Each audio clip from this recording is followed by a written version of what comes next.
Kyle Larson said it out loud before anyone else had the guts to. If Shane van Gisbergen learns how to race ovals, we're in trouble.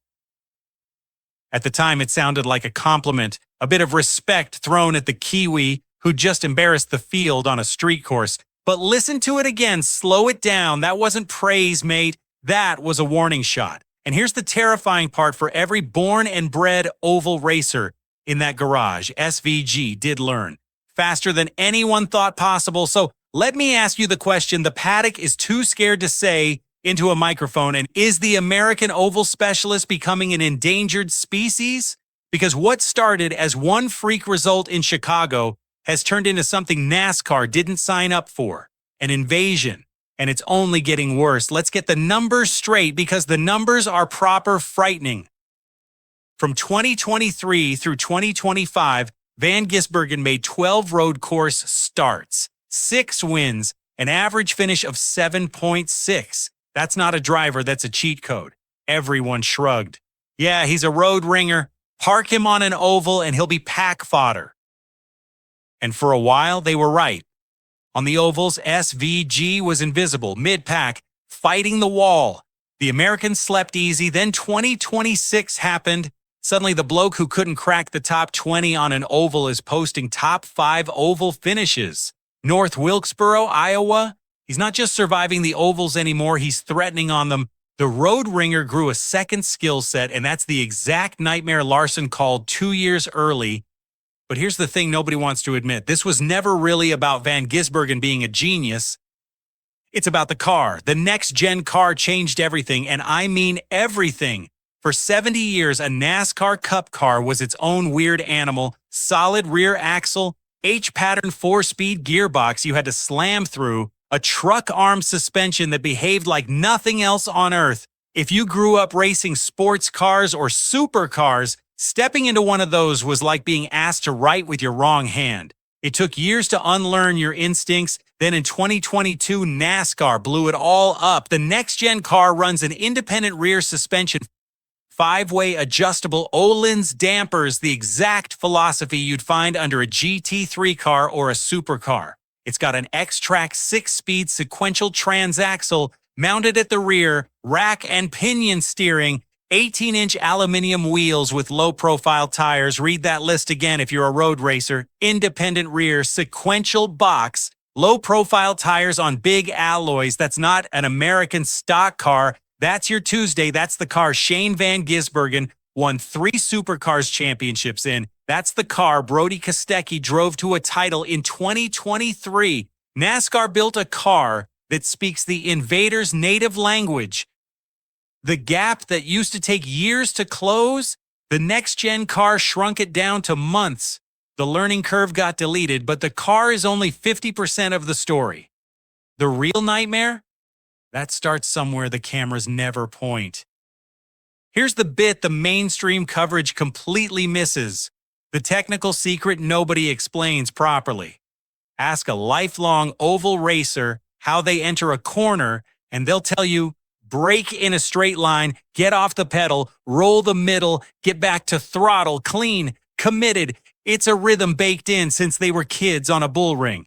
Now watch a road racer. Watch how Van Gisbergen does it. He trail brakes, he carries the brake deep into the corner, bleeding it off as he turns in. That trailing pressure pins weight onto the front tires, which keeps the nose biting. And here's the magic, it rotates the car for him. He's steering with the brake pedal. On a road course, that's an obvious weapon. But here's what NASCAR didn't see coming. On these worn, greasy, high-tire wear ovals, the flat ones, the short tracks, the places where grip falls off a cliff, that same trail-breaking touch lets a road racer manufacture rotation.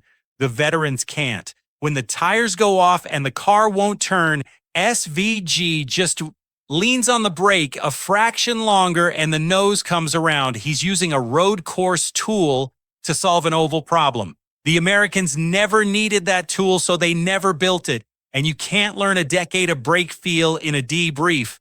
That's the secret. That's why he'll never learn the ovals. Turned out dead wrong. Now, quick one. If you're still here at the 5-minute mark, you're not a casual.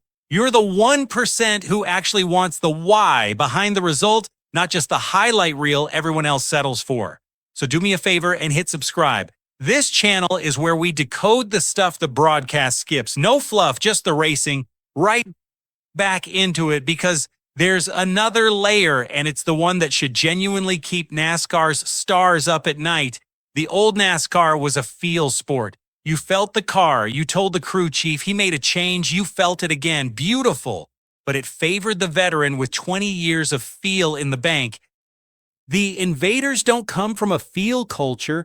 They come from GT3 and supercars and prototypes, a data-drenched, engineer-led world where you learn a corner by reading a graph, not by turning 1,000 laps. When you drop a driver like that into a spec car with standardized parts, they don't need seat time to catch up. They need a laptop and one clean stint. Look at Connor Zilisch.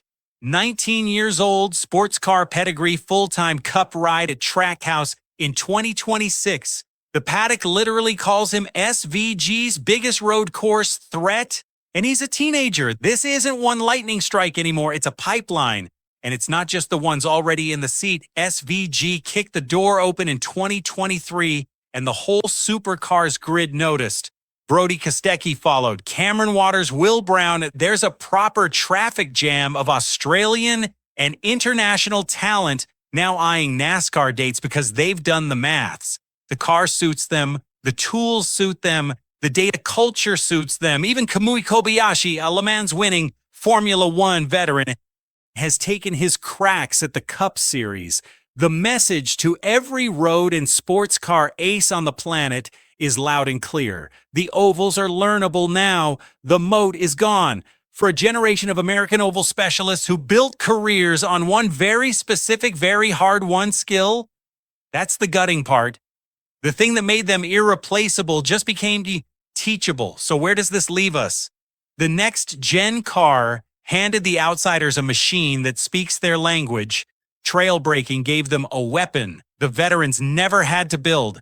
And the data culture means they're closing the gap in months, not years. Add it up and you get the exact scenario Larson warned about spoken out loud before it even came true. The invasion isn't coming, it's here. The only question left is how far it goes. So tell me straight, will an Invader win the NASCAR Cup Series championship before 2027? I think the door is already open, but I've been wrong before, so drop it in the comments and tell me exactly why I'm wrong. Subscribe if you want the next one, and I'll see you at the track.